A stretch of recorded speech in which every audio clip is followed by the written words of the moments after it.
السلام علیکم مینوال امید لرم چې تاسو به ټول روغ جوړ به وئ عزتمن سبا دغه شانتې بې ګناه کتونه کېږي چې نن څنګه په ثوابۍ کې په موټرسایکل باندې زوی او مور دواړه سوارو عزتمنو نامعلومو کسانو پرې ډزې کړي دي او دواړه بې دردۍ سره قتل کړي دي. راځئ مینوال موږ سره دا ویډیو تر اخره پورې ګورئ چې تاسو ته پوره معلومات در ورسېږي.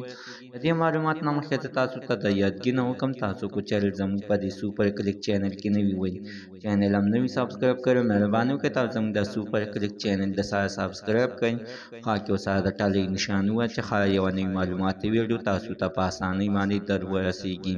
عزتمنو وروسته د داسې بې ګناه قتلونه کېږي چې نن څنګه په ثوابۍ کې زوی او مور عزتمنو خپلو رشته دارانو کره په موټرسایکل باندې تلل چې واپسو کې خپل کور ته راتلل. نو عزتمنو ویل کېږي چې دوی ته خپل دښمنان په لار کې ناستو د دوی خپله زاړه دښمني خو وه، خو عزتمنو هغه دښمندارانو هم واضحه کړه ویل چې دا کار خو موږ نه دی کړی خو چا د شیطانۍ لپاره کړی دی. ځکه چې عزتمنو دوه کسان نور هم په موټرسایکل باندې او په دوی باندې فایرنګ وکړو. دغه د فایرنګ په دوران کې عزتمنو دوی مور او زوی دواړه ولګېدل چې دواړه ځای په ځای باندې مړه دي او ډېر څه بې دردۍ سره عزتمنو دواړه قتل کړي دي.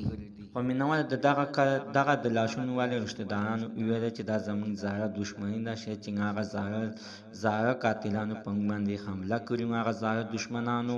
خو مینوالو دښمنانو خو پهله واضحه کړه چې موږ داسې کار نه دی کړی، موږ هېڅکله په زنانو باندې لاس نشو چتولی او نه په زنانو باندې ډز کوو، ځکه چې موږ خو چې کوو نه په سړو باندې کوو. خو دې کې زنانه هم وه چې د دغه خلک مور وه چې عزتمنو مور او زوی چا دواړه بې دردۍ سره قتل کړي. نه پوهېږو چې دا چا د شیطانۍ لپاره په تاسو باندې چا ډزې کړي خو څه یې کړي دي نه پوهېږو، خو زموږ نه دي کړي. که چېرې موږ کړی وی موږ د تاسو نه یېرېږو، تاسو زموږ زاړه دښمنان وي، موږ به درته واضح ویلی وی چې او دا موږ کړي دي.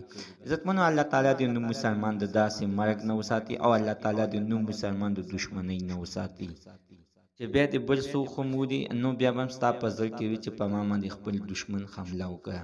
زموږ دوست عزتمن ته نن یو څه معلومات د دې ځای پورې د نوي معلومات دپاره د سره زموږ دا سوپر کلیک چینل د سره سبسکرایب کړئ. خوا کې ورسره د ټلۍ نشان ووهئ چې ښایي یوه نوې معلوماتي ویډیو تاسو ته په اسانۍ باندې در ورسېږي.